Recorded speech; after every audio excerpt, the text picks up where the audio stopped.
Encore une fois de plus, nous vous sommes infiniment reconnaissants pour votre encouragement et soutien en voulant toutefois partager et publier les vidéos sur JP Design.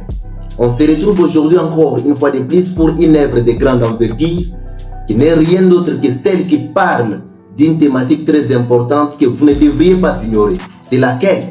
La vision artistique, l'équerre invisible du design graphique.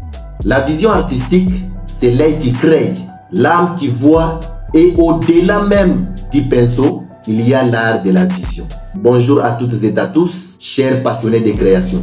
Aujourd'hui, je vous invite à vous plonger avec moi dans un océan souvent inexploré, un concept dont on parle peu, mais qui est le souffle de toute œuvre graphique et de toute conception graphique marquante, la vision artistique. C'est une question rhétorique. Qu'est-ce qui distingue un simple dessinateur d'un artiste, un exécutant d'un créateur? C'est une étincelle, un regard intérieur qui transcende la technique. C'est la vision. C'est ce qui distingue un simple dessinateur d'un artiste. C'est la vision de l'art. Cette leçon est subdivisée dans plusieurs chapitres dont le premier est « Qu'est-ce que la vision artistique ?» Aviez-vous une fois entendu quelqu'un parler sur la vision artistique? Et qu'est-ce qui vous a été dit? Laissez-moi toutes les informations en commentaire et nous en saurons bien débattre. On avance. La vision artistique, ce n'est pas juste savoir manier les outils. Non, c'est faux et archi faux. C'est cette capacité mystérieuse à voir ce qui n'existe même pas encore, à anticiper l'émotion, à façonner le monde avant même que la main ne touche la toile ou l'écran. C'est le plan invisible de l'architecte avant même les premiers coups de pioche. Comme le disait si justement Antoine de Saint-Exupéry, l'essentiel est invisible pour les yeux. Et je vous l'ai dit, la vision artistique, c'est précisément cet essentiel-là qui est invisible. Cette essence invisible qui donne vie à ce qui sera visible. C'est cette intuition invisible qui nous murmure le chemin avant que la logique ne prenne les relais. Et nous pouvons illustrer cela par un exemple. Prenez l'exemple d'un photographe. N'importe qui peut appuyer sur un bouton. Mais le photographe qui a une vision, lui cadre l'émotion. Il capture la lumière d'une manière unique. Il raconte une histoire en un seul cliché. Il ne photographie pas ce qu'il voit, il photographie ce qu'il ressent. Alors vous venez de constater la différence entre les deux photos que nous vous avons présentées. Il y a une belle photo et une deuxième photo, alors que tout le monde utilise la même caméra et tout le monde est photographe. Mais pourquoi il y a des points de divergence? On constate que l'une des photos est professionnelle et l'autre ne l'est pas. Lorsqu'on manque de vision, ne vous attendez jamais à un résultat professionnel et concret qui peut attirer les publics cibles vers vous.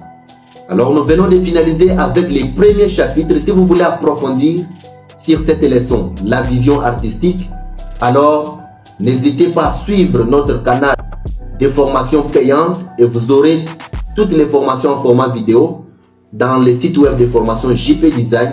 Il suffit juste de nous laisser un commentaire et vous aurez toutes les réalités possibles. On avance. Le deuxième chapitre de cette thématique si grande et aussi professionnelle, c'est pourquoi la vision artistique est-elle si rare et précieuse. Alors, après plusieurs analyses objectives ainsi que rationnelles, nous devons quand même vous présenter les quelques analyses profondes que vous ne devriez jamais ignorer afin que vous deveniez professionnel et ne plus jamais commettre ces erreurs commises autrefois. Dans notre ère du numérique où les tutoriels pilés et où les logiciels sont de plus en plus intuitifs, on tend à privilégier l'apprentissage de la méthode à la culture de l'intention. On apprend à faire, mais moins à penser et à ressentir. C'est ça le tabou et l'erreur grave que je nommerai un péché impardonnable. Pourquoi nous devons moins penser et aussi moins ressentir, alors que nous avons besoin d'une vision artistique qui nous permettra de faire mieux et aussi précisément.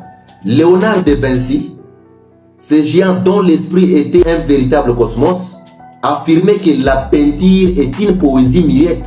Et c'est là que réside la rareté de la vision.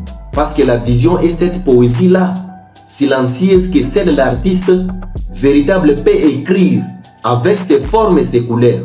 Et n'oubliez jamais à comprendre que la vision artistique, c'est l'âme qui parle à travers la matière. C'est-à-dire, ce qui vient de l'intérieur doit normalement se matérialiser et être évident à l'extérieur. C'est de l'abondance du cœur que la bouche parle. À ne jamais oublier. Comment nous diriez-vous que vous avez des inspirations alors que sur vos panneaux publicitaires, nous constatons toujours qu'il y a des imperfections? C'est faux et archi faux. Cela prouve que vous réfléchissez moins et vous innovez moins. Alors, grâce à cette leçon, prenez le temps de pouvoir vous inventorier pour mieux faire les choses et cela nous fera plaisir. Nous serons certainement aux anges. On avance. On peut illustrer ce de quoi nous venons de parler avec un exemple concret pour bien expliquer. Dans le design produit par exemple, beaucoup peuvent créer une chaise fonctionnelle, mais un Charles Eames, lui avait la vision d'une chaise qui transcenderait sa simple utilité pour devenir une icône de confort, d'esthétique et d'innovation.